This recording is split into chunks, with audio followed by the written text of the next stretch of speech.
Hi everyone, this is audap. Let's continue our game of Vampire the Masquerade, Coteries of New York on Nintendo Switch.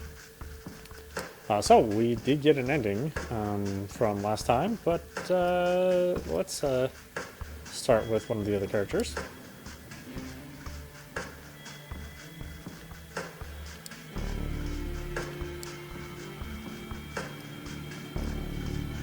Let's go ahead and check out Ventrue. The aristocrat blue bloods embody wealth, sovereignty, and control. A top-level corporate executive will join their ranks tonight. Yeah, sure, Amanda. I don't think it really matters. Not like there's voice acting in the game. It could just be you instead of a name.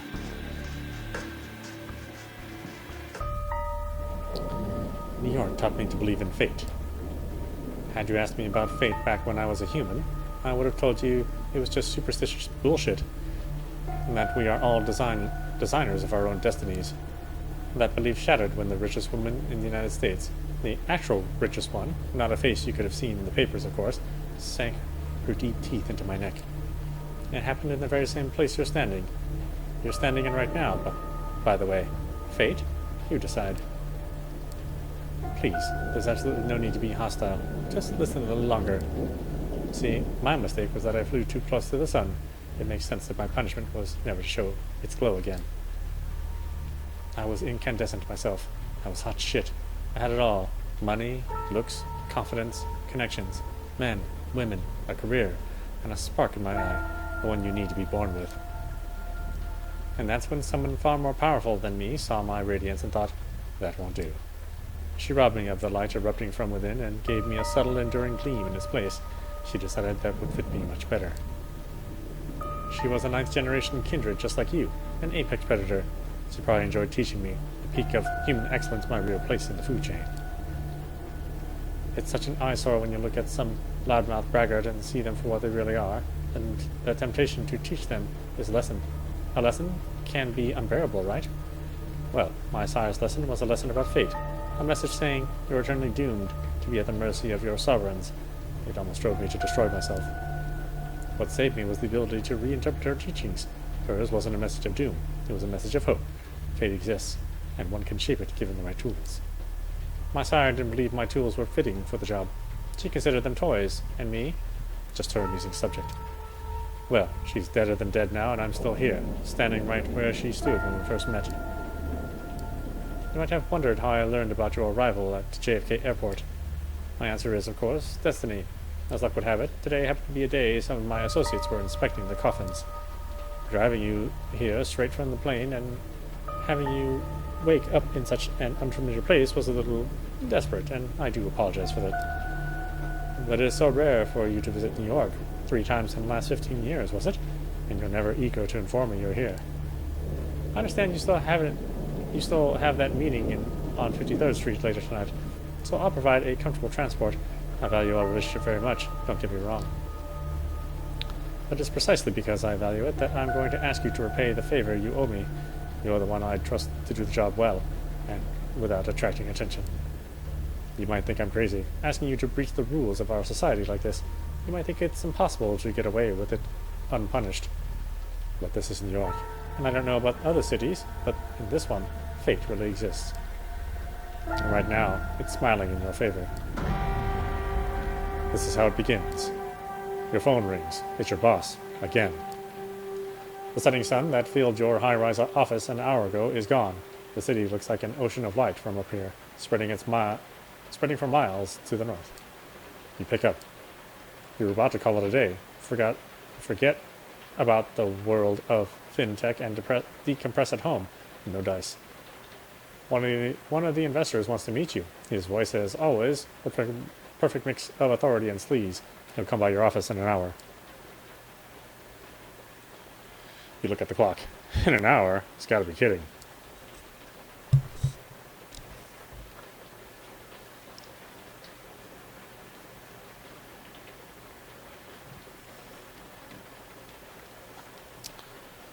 Yeah, I know, but stick around. He's a heavyweight. You'll want to make a good impression. Fine. You grit your teeth a little. The boss hangs up. 2 hours. Might as well pour another coffee into yourself and figure out how to best use this to your advantage. You suspect everyone knows that no, you're not actually happy with your current position. That, in fact, you feel squished against the glass ceiling that comes with the territory. Sure, your idiot superior might have gotten the job only because he's the CEO golfing buddies, but you're going to put an unholy amount of work into your advancement. Times were, you'd left off the idea of staying at the office until 9 p.m. You had a partner to go home to, the nightly Netflix and chill ritual to perform, complete with pizza or Chinese takeout. Ever since you moved up the ladder, though, your hours have only gotten longer. Food, mostly at the company cafeteria, sometimes takeout, always in a rush. You praise the heavens for your crazy metabolism and dread the day it finally decides to give up. Rest? At this point, the cleaning lady who takes care of your apartment probably spends more time in your bedroom than you do. You flash back to your boss quoting Shakespeare to impress his new, extremely attractive and uncomfortably young secretary. For some must watch while some must sleep, so runs the world away. Drinks, mostly with colleagues, and they all pretty much hate you at this point. Another flashback, this time to the most profitable quarter in the company's history. Still, the board directors decide that layoffs were in order. Your boss didn't feel like letting people know in person, so he passed that privilege on to you. Gotta hand it to him. He always knew how to pick his battles. But maybe, just maybe, tonight is the night it's all going to change. You decide to play the good looks angle. Nothing too slutty. You leave your blouse slightly unbuttoned. Check if your ass looks as good as you remembered in your pencil skirt. Mirror says yes. It's not something you're proud of, but you've become too jaded to care. Knowing your luck, the investor is going to be one of two types. A self-obsessed Musk wannabe in his 20s, or a fat old pervert drenched in cologne. You hear the elevator ding. Time to get this show on the road. You take one final look in the mirror and fix your hair as the footsteps echo across the empty hallway. The man who approaches your office is not what you expected. He's slick to be sure, but he seems a bit more refined than your usual company man. Expensive suit, matching tie, and shirt. Confident in his stride, surprisingly good looking. Good evening. I hope this unforeseen visit isn't too much of an inconvenience. God, that voice. You're taken aback by how smooth and strong it is. And his eyes, steel blue, cold, intense. He's all business, professional. Treats you in a manner that's appropriate for your stature. When he speaks, he actually looks you in the eye and not at your cleavage. He asks some questions about your work. Tells you how he noticed your input after talking to the CEO, another golfing buddy, and comes charmingly close to calling your boss an incompetent doofus. All the while, you try to guess his accent, but can't quite place it. European, sure, but where from? I know I've kept you long enough. Would you indulge me and join me for a drink? Of course. For a minute there, it seemed like he wasn't that kind of guy. Well, what the hell, you go with it. He seems nice enough. Besides, not like you have other plans. The investor has a limo waiting downstairs, and the driver takes you to a high-end restaurant in Williamsburg. The seat is waiting for you in the deluxe lounge. It's just the two of you. You talk about this and that. Your companion seems to have a knack for history. So tell me, what would you do if you had full control of the company? You almost choke on your wine. This is your chance. You say what's been on your mind for months, but hide it behind a veneer of professional corporal babble. Refocusing, listening to your instincts for once, restructuring, kicking out your boss, aggressively pursuing new markets, getting the hell away from all these horrible people. He likes the sound of that. He leans forward, his eyes flash with intensity and something else. A strange emotion that wasn't there before. You'll do just fine. His words echo inside your head as you black out. You wake up, God only knows how much later. As you try to piece together what happened, you hear a familiar voice. The investor, or whoever the hell he is, talking to someone. You suddenly recall snippets, fragmented memories, his sapphire eyes intently locked with yours, his teeth suddenly longer and sharper. And something else, a feeling on your neck that takes you back to your last orgasm, a company trip to Florida, a sweaty room, the cutie from HR who doesn't work there anymore, and then darkness. Yes, I'm done here. Consider my debt paid. The investor pushes the other figure aside and walks away from the lounge, barely bothering to look at you. The door locks behind him. Some time passes before you find the strength to get up from the couch. You touch your lips. Blood. Did that asshole to hit you? You're trying to stand up, but your head is pounding and your stomach is like a heavy knot pulling you down. You didn't have that much to drink. He must have spiked your wine. This is bad. You frantically check your clothes. Pristine. Doesn't make any sense. All of a sudden, a feeling hits you unlike anything else you've ever felt before. You fall to the floor, writhing in an all-encompassing pain, and Hunger. The kind that makes your insides burn. That cannot be denied. You try to calm yourself down with a breathing exercise they taught you at some bullshit mindfulness course. That's when it hits you. You're not breathing. And holy shit, should your heart be jumping out of your chest with that realization, but it's not moving, not even a beat. The door locks, or the door unlocks. You hear a startled voice. A young man in a waiter's outfit, his accent thick with an Eastern European harshness, leans over and asks if you are all right. For a brief moment, you wonder what the hell he's doing here. Everything is wrong. Then his smell reaches your nostrils. It's intoxicating. Everything feels right again. He holds out his arm to help you stand up. You grab it, firmly, with both hands, and then you bite down. You sink your teeth right next to the old-school pin-up tattoo of Rita Hayworth on his forearm. It takes you a moment to process what you're doing. A part of you wants to break away, but a stronger voice implores you to keep drinking. One thing becomes clear. You are definitely enjoying this. He only struggles a little and quickly falls to his knees. You can see his eyes now, pale blue and confused. You can only bring yourself to let him go once he collapses onto the floor. Your bite leaves a mess on his forearm. Poor Rita, all bloodied, missing half her face. Did you just drink this guy's blood? You spit out a piece of torn flesh. That's it. Why? Where? What was in that fucking wine? Barely able to focus, your heart in your lungs still motionless, you reach for your phone and dial 911. 911, operator, what's your emergency?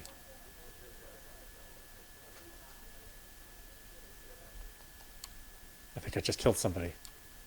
Ma'am, I need you to stay calm. Where are you right now? The door to the lounge swings open. The man who enters is not the one that brought you here, though there are similarities. He's tall for one, broad-shouldered, handsome, dressed in an immaculate suit, but his skin is darker, and the look on his face tells you he is not here to negotiate a deal. He notices the smartphone in your hand. Pass me the phone if you want to live.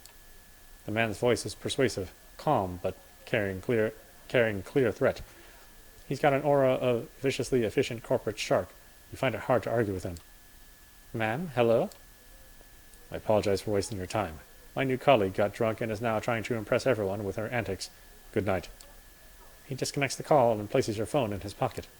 For whatever reason, you can barely take your eyes off the stranger.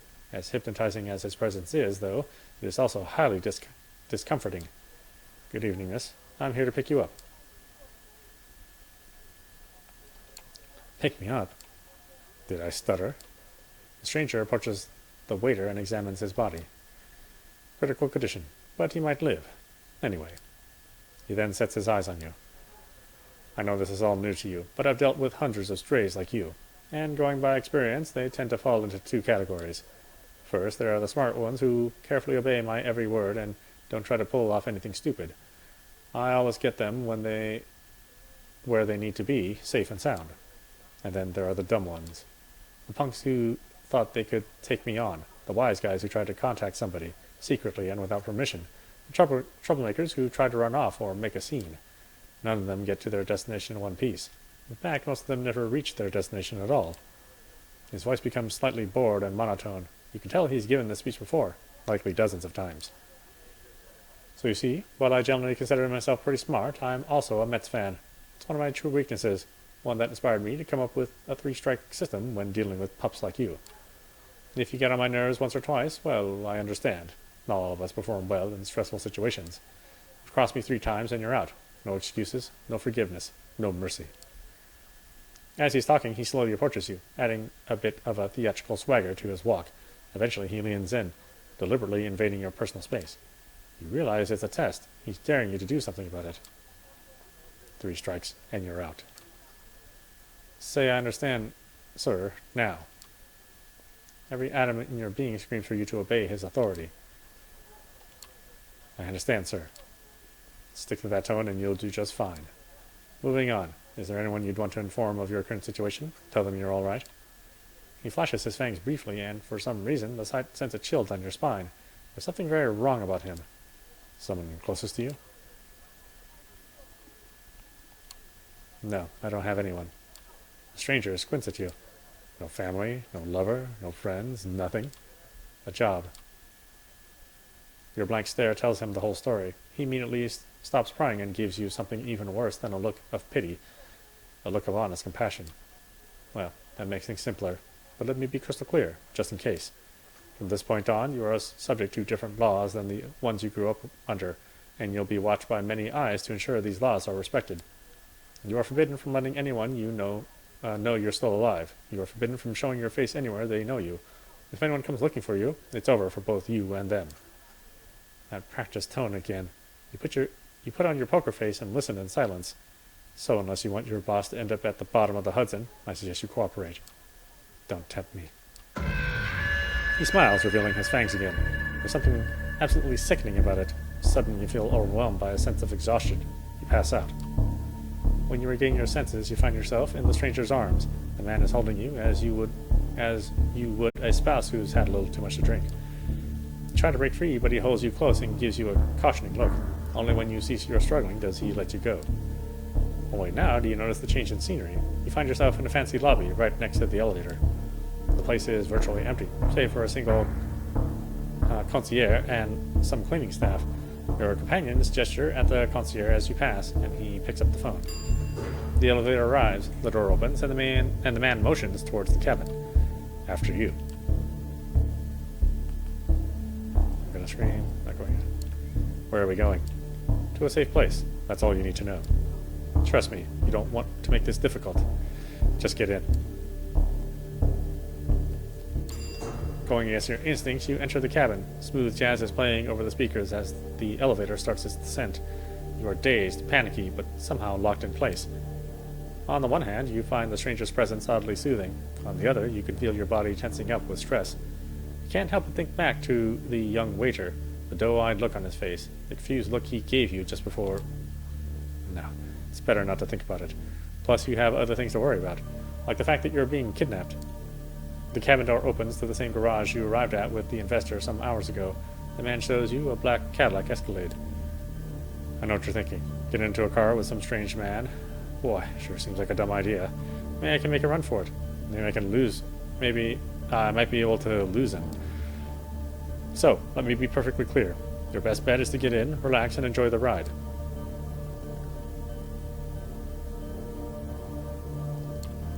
What do you want from me? To meet your new superiors. You'll see. Superiors? Is this what a hostile takeover looks like nowadays? No more questions. Get in the car, please. Get in the car. It seems like the worst idea ever, but the man's made it very clear that you have no choice in the matter.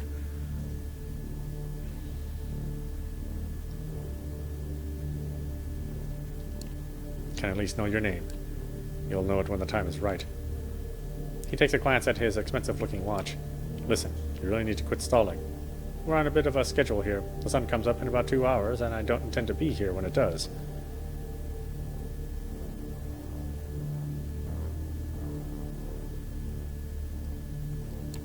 Look, I just want to know what this is about.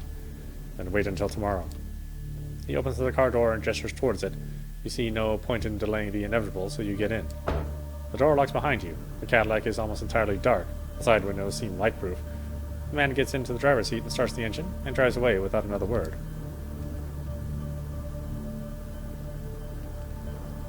Did I die? Depends on your definition of death. Listen, I realize you have many questions. Tomorrow you will get some answers. But tonight, you need to do what I say. Alright now, I need some quiet, please. If you feel too confused to protest, you stay silent for the rest of the ride, even as more questions bubble up to the surface. One of them being, did you actually kill someone tonight? Staring out the window, you find it hard to focus and quickly lose track of where you're headed. You can only tell that you haven't left Manhattan. Another underground parking, almost featureless, empty. The car stops and the man opens the door for you. We're here. The stranger walks you to a nearby door. He opens it and motions at you to get in. Go on in. Make yourself comfortable. If you get hungry, again, take a look in the fridge. I'll pick you up tomorrow, and you'll get your answers. Behind the door is a small room. No windows, just a simple bed, and a single light bulb hanging from the ceiling. The small fridge is humming away in the corner, accompanied by a rattling AC fan in the wall. That's it? You're just going to leave me here? That's it. For now, at least. Look, this room is your best chance of seeing another night. I realize you've been put in a problematic situation, and it's not entirely your fault. Cooperate, and you might still make it. You'll learn more tomorrow, but for the time being, get in and get cozy. He gestures inside the room. Step inside. You step inside. The stranger nods. Good night. He locks the door behind you. It looks very sturdy. You open the fridge. There's a single plastic bag there filled with red liquid. No label. Tomato soup? You feel sick to your stomach. Best to leave it for now. You lie down on the bed. It's a simple mattress on a metal frame. At least it's not too filthy. You think back to how this evening began. This investor, is he friends with the dark-skinned stranger who picked you up from the restaurant? What happens now? Unable to relax, you spend an hour or so playing out various scenarios in your head. Eventually you decide to give in and let exhaustion take over. Whatever tomorrow brings, you'd rather face it well rested. Plus, there's no way in hell your boss isn't going to notice your absence tomorrow. That, maybe some of the restaurant staff will feel a pang of conscience. Someone will notify the police. Someone will find you, right? You flash back to the waiter's tattoo, the bloody Rita Hayworth winking at you over a pale mess of a wound. You did this. You bit him, drank his blood, and it tasted good. What if you can never go home again? You're so tired. Your entire body tenses up one last time, and before you know it, you drift away into oblivion. You wake up. That in itself is a surprise. You barely remember when you drifted off. It didn't feel quite like sleep, more like plummeting into an endless void. You imagine that's how death feels like. The room is unchanged. The lamp is still on, the AC is still rattling, and the refrigerator is still humming. You take a look at your watch. It's almost 9 p.m. You've slept for 17 hours straight. Maybe... oh boy, excuse me.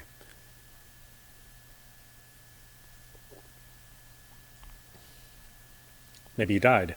Your breath is gone and you feel no thumping in your chest. Does that qualify as dead if you're still conscious? You're not sure about that, but you are certain about one thing. You are hungry. It's not your stomach rumbling, though. It's a need that starts somewhere in your abdomen and spreads to your chest, throat, and back of the head. You open the fridge. The bag's still there. You take a closer look at it. If it's soup, then its color and texture are off. You pull the cork out and take a whiff. You recognize the smell immediately. Holy shit. There's no mistaking it. It's bagged blood. The smell is faint, and you remember some situations in the past where you found it nauseating, but now it's almost... No, not almost. It's enticing. Drinks of blood.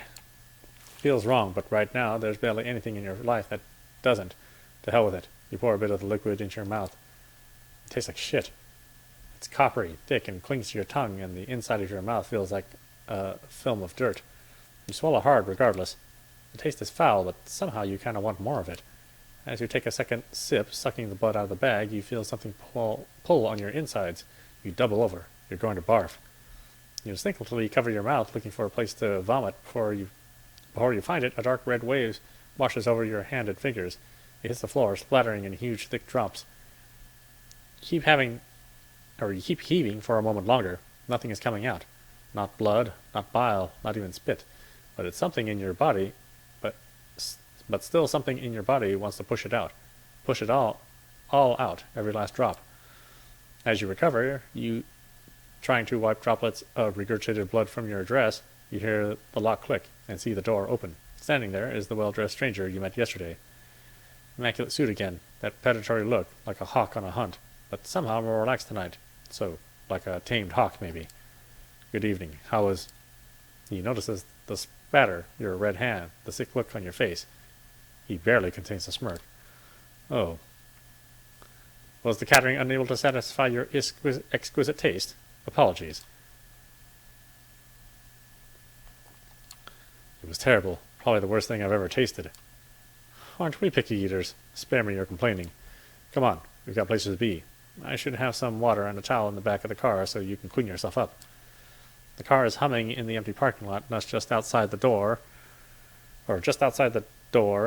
of the cramped room you have spent the day in. The man motions to it, politely, but with a stern look on his face. It's not like I have a choice, right? Correct, but your cooperation is appreciated nonetheless. You take the back seat again. The doors lock. The stranger takes the wheel and starts the car.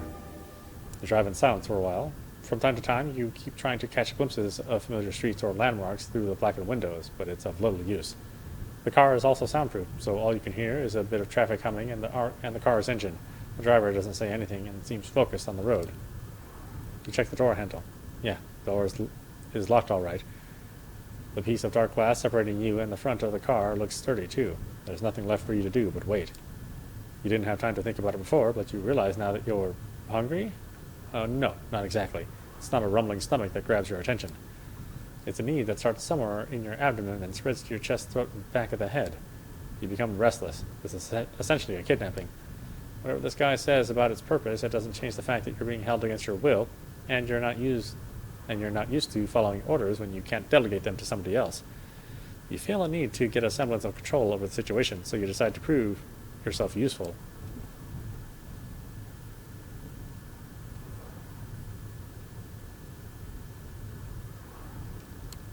Listen, I'm an investment advisor, and I have a lot of experience in fintech. Whatever your organization is, it might find use for me. I don't even have any idea what fintech is, and honestly, I don't care to find out. Short pause. I'll be frank. Currently, you're in no position to offer anybody anything. The sooner you accept that, the better. Curse him out. Call him out. Oh boy, why is she kind of like a bitchy character? Eric was no nonsense. Big words for somebody's dedicated errand boy. I wonder if you've ever achieved anything. You push the right buttons. He gives you an absolutely furious stare through the rearview mirror. For a second, you spot a crack in his professional demeanor. You don't know anything about me. You have no idea where I'm coming from or where I'm headed. For a few seconds, he quietly fumes. Your attitude won't help you make any friends, and in your current position, you definitely need some. Consider that. Preferably in silence. That dull hunger strikes again. Powerlessness hurts. You are used to people listening to you, or pretending to care about your demands at least. The driver doesn't play that game, and it annoys you to no end. It takes you another 20 or so minutes to get to your destination. As the door opens, you try to get your bearings. You're still in New York, that much is certain. Queens, maybe. After me. No sudden movements, please. You approach a nice-looking building that houses a 2-story gallery called the Art Hole. 2 large men in suits flank the door on both sides, and they give your companion a nod as you approach. Prompted by the stranger guiding you, you walk inside. The gallery is full, which is unusual at this hour, to say the least. About 24 faces fill the showroom, and a number of waiters navigate the gathering, serving drinks. All of them are beneath the guests' attention. The visitors are well dressed for the most part, but it's unclear what they've gathered here for. Nobody seems to be particularly interested in the art pieces on the walls, and the atmosphere is polite, unnaturally so. Many guests turn to look at you and the stranger who brought you here. Their glances are varied. You see open contempt on a few faces and animated interest on others. Most of the eyes in the room calmly observe you, as if wishing to appraise your worth. This reminds you of your company meetings. You, the only woman in the room, silently judged not on her merits but her standing on the list, passed in clandestine email threads between your male co-workers, until HR found out, that is. Not the most pleasant experience, but there's no denying it taught you resilience. When others would cower, you now straighten up. When others would turn their gaze, you meet the eyes of the gallery's guests with confidence. Good evening, Kadir, and to you, child. The noble, cold voice takes you out of your head and back to the situation at hand. The gallery, a crowd of strangers, you being brought here against your will. For what purpose? The room awaits your response. Good evening, Miss. You are addressing the Prince of New York City, Helene Panhard, child of Michaela. Thank you, my sheriff, but I am capable of introducing myself. She is somewhat plain-looking and doesn't seem to possess a great deal of charm, but still the entire room is intently focused on her voice. She has influence over these people, that much is clear. You may address me as Prince, child. I realize your introduction into unlife was abrupt, and I understand your sire left shortly after. The rules of our society dictate I punish you both for this transgression. A murmur of agreement, maybe? Can be heard from the gathering audience. But I am willing to listen to what our loyal sheriff has to say about the circumstances of your embrace first.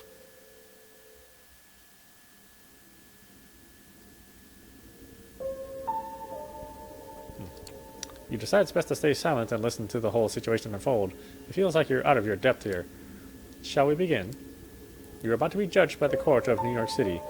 Kadir, please tell us how you found this fledgling and what happened on your way here. Court? Prince? Is this some kind of secret society? Make-believe? trusted informant, who has chosen to remain anonymous at this time, tipped me off about a suspicious kindred appearing in one of our domains. Upon investigating, I found them gone, but this fledgling remained in their place. A reservation made in the private lounge of the patrician suggests this one's sire had plenty of resources to spend. However, they are apparently also well connected. I lost track of them. Despite some reservations, she offered little resistance last night and cooperated on her way to the safe house. I was pleased not to have to force her compliance. Opening the door to the safe house tonight, I was greeted by a disturbing sight of her drenched in regurgitated blood. Apparently the bag supply we kept in the fridge was not to her liking. The remark elicits a contemptuous chuckle from one of the gathered guests as they note the remains of the blood on your skirt. It was not an elegant sight, but that hardly matters, I suppose. Moving on. We had a quick chat, but wishing to appear here post-haste, I urged her to join me, which she did without struggle.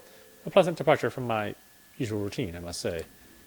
During our drive here, she showed me her fangs, metaphorically speaking, posturing as if we were equals, insulting me when it didn't work. I refrained from causing her physical harm, but I expect her ego might still be a bit bruised.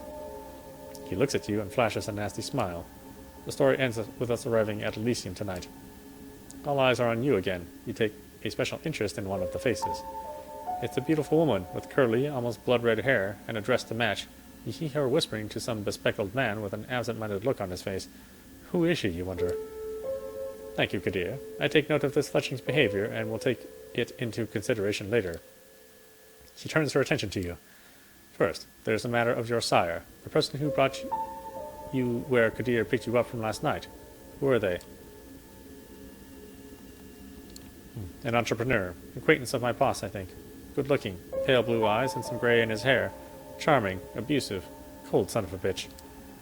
You feel tired and angry, this whole situation. Spending the day in some underground parking lot having to bear the looks of a room full of strangers. It's almost too much to take in stride. There's no reason you should take it all in stride. But you do, because if there's one thing your professional career has taught you, it's that.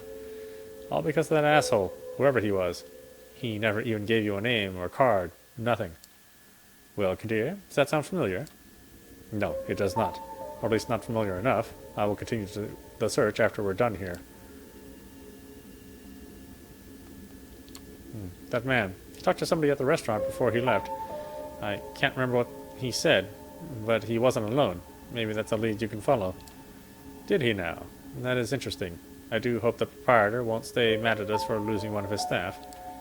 It's almost like he knows the waiter's fate is still bothering you and takes pleasure in pointing it out. Thank you for that observation. I will investigate it. Later. What should I do with the fledgling, my prince? What is your recommendation, my sheriff? The traditions are clear. Thou shalt only sire another with the permission of thine elder.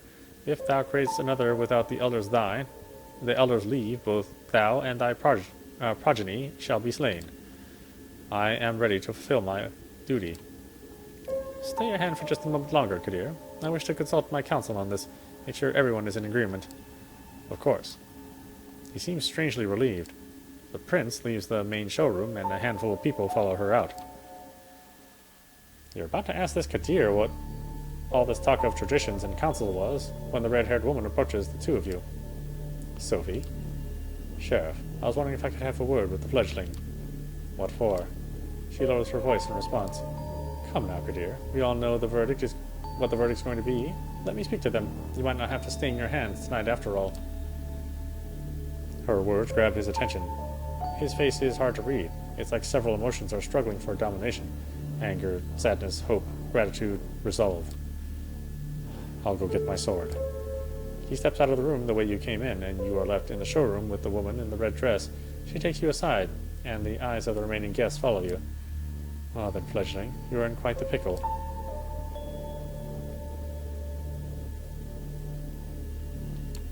What do you mean? I still don't understand what my crime is here. Poor thing. This really isn't your fault, but if you want to get out of here in one piece, you need to understand one crucial fact that seems to have eluded your grasp. Last night, you became a vampire. Wait, what? Oh yes, I'm well aware of how ridiculous that sounds. It's the reason why we have these nicer words for it.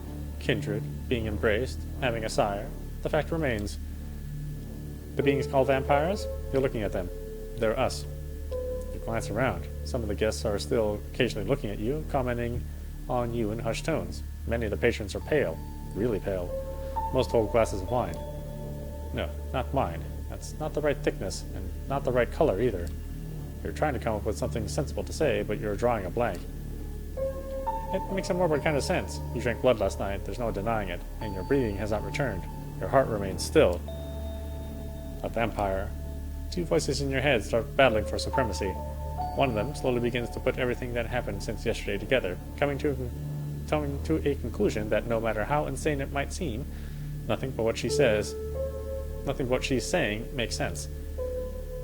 The other voice just keeps saying, "What the fuck? What the fuck?" on repeat.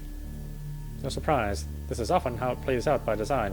Kadir deliberately keeping you in the dark and all. If we do nothing, you will be cut down, as sure as day follows night. But I'm here to offer you a chance, a way out, under one condition. I will take you under my wing. If you're lucky, the prince will be in a good mood tonight, and Kadir's complaints about your behavior won't influence her judgment. This society values docility.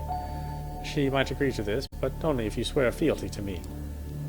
I am not making this offer lightly. As your patron, I shall take responsibility for you. Your actions will reflect on me. If they reflect negatively, well, I'll make sure you face the consequences.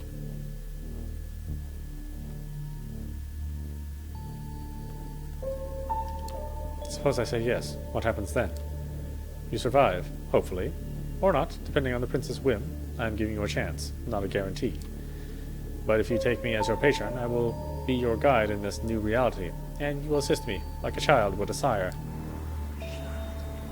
Steps and hushed voices can be heard from the side of the room. It seems the prince and her council are returning to the showroom. Kadir appears from downstairs as well, and starts walking towards you. When you hear the verdict, ask to be spared. I will intervene. Remember my condition. He flashes a heart-melting smile towards Kadir, who does not smile back. The sheriff's immaculate suit is now complemented by a curved oriental-looking metal scabbard, fastened with a colorful sash around his waist.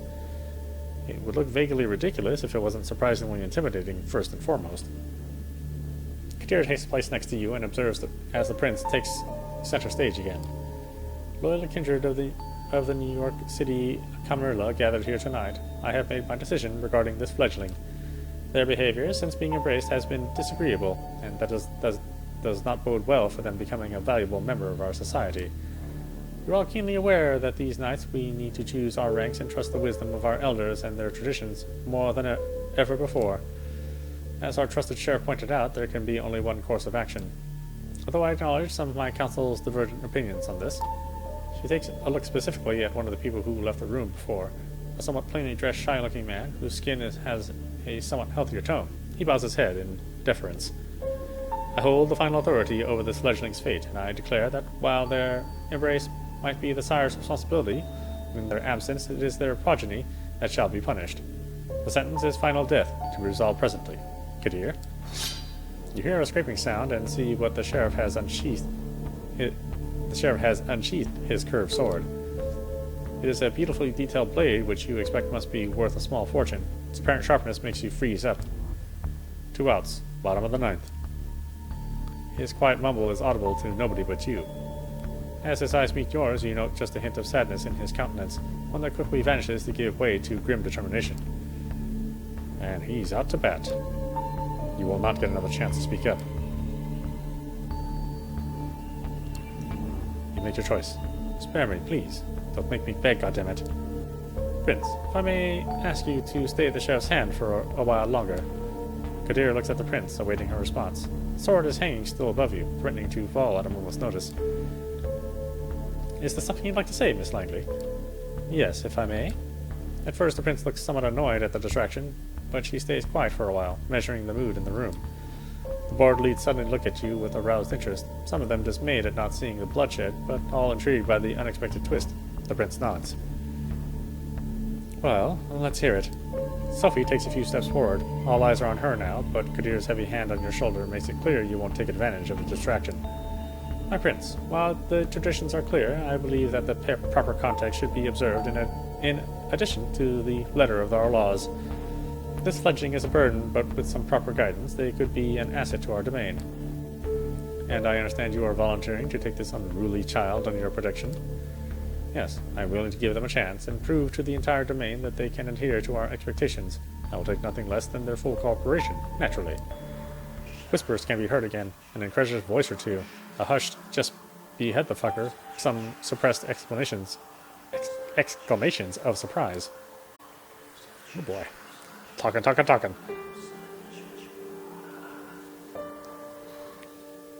Spend all day talking and then all night talking to you guys. Silence. I ask all of you to make a note of this moment. I might be persuaded to bend one tradition in this child's favor, but another will have to be enforced even more firmly in its stead. Until thy progeny shall be released, thou shalt command them in all things. Their sins are thine to endure. Are you certain that's a responsibility you wish to shoulder, Miss Langley?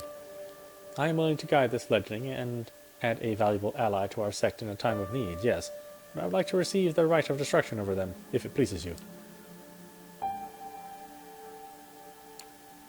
It's clear tensions are high. It feels surreal to listen to strangers discussing your death, or a second death apparently, and keeping silent. You decide it's for the best to let Sophie handle this alone and not interject. You have no idea how to handle his eyes wide shut crowd.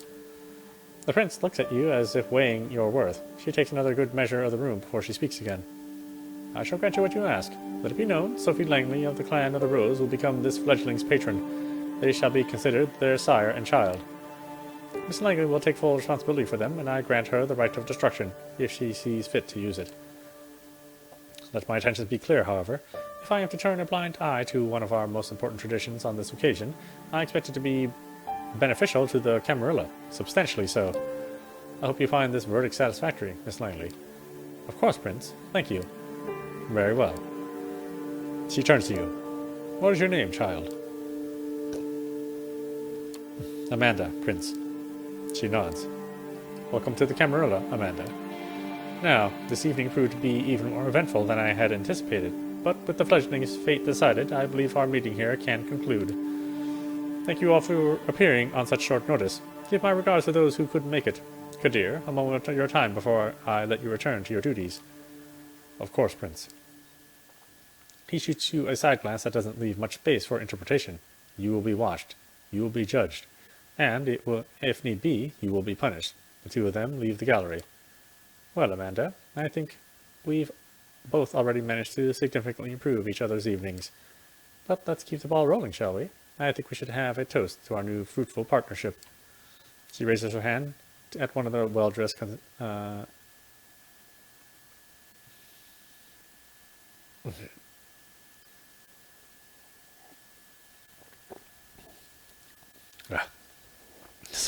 random hair in my throat. This is not a good evening for talking for some reason. She raises her hand at one of the well-dressed concierges, who now have appeared in the showroom to refill the guests' glasses. The conventionally handsome man approaches with a carefree, or carafe?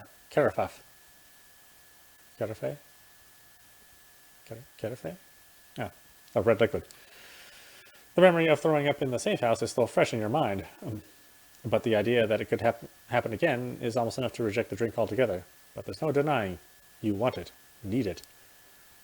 Remember what Kadir said about your misadventure before getting in the car. Some of us have more delicate palates than others. Try to take a small sip. S'il vous plaît.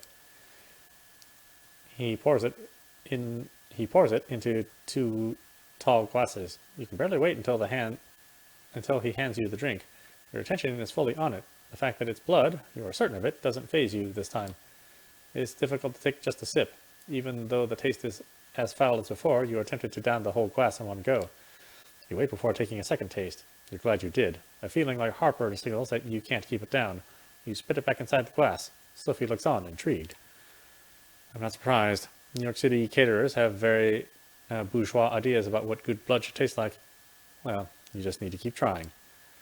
At Sophie's request, the concierge serves you 3 other variants of blood. The first 2 are as horrible and indigestible as before, both ending up back in the glass within moments of tasting them. Before the 3rd try, you are almost ready to throw the glass at the wall in frustration. But finally, this one's different. Instead of mud and decay, a surprisingly rich bouquet of taste. You feel blissfully at ease, and Sophie takes notice. Ah, there it is. Jacob, would you kindly let us know who the donor was? Leave the bottle, please. The concierge nods and leaves again. You take another sip, and another. You empty the glass. The dull feeling in your stomach and head starts subsiding, but you still want more. Sophie pours you another glass and refills hers. She takes a sip. You have a curiously specific taste, Amanda. Is it the clover notes, the traces of caffeine, or that bittersweet aftertaste of melancholy?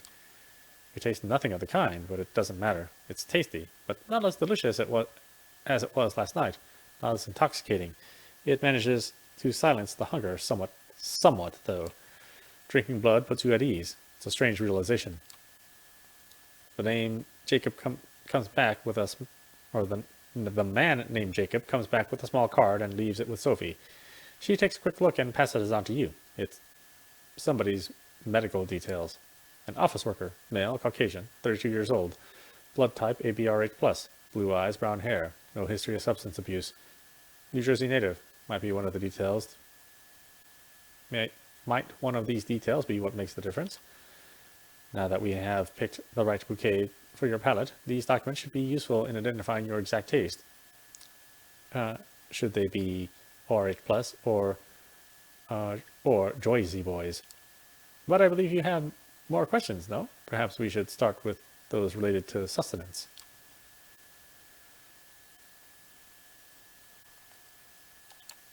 These difficulties of mine. How do I navigate that? How will I know what kind of blood I can drink? That's a tricky question. I believe you will just have to trust your instincts on this. With time, you should be able to narrow down your particular preference. Alright, and why don't we stop it there? This is audap, watching Vampire Masquerade, Coteries of New York on Nintendo Switch. I wanted to have like the first couple of choices be very, very similar to Eric's choices, but you can definitely tell that this character has a different personality than Eric, or Eric was a much more submissive person. Amanda is more rebellious.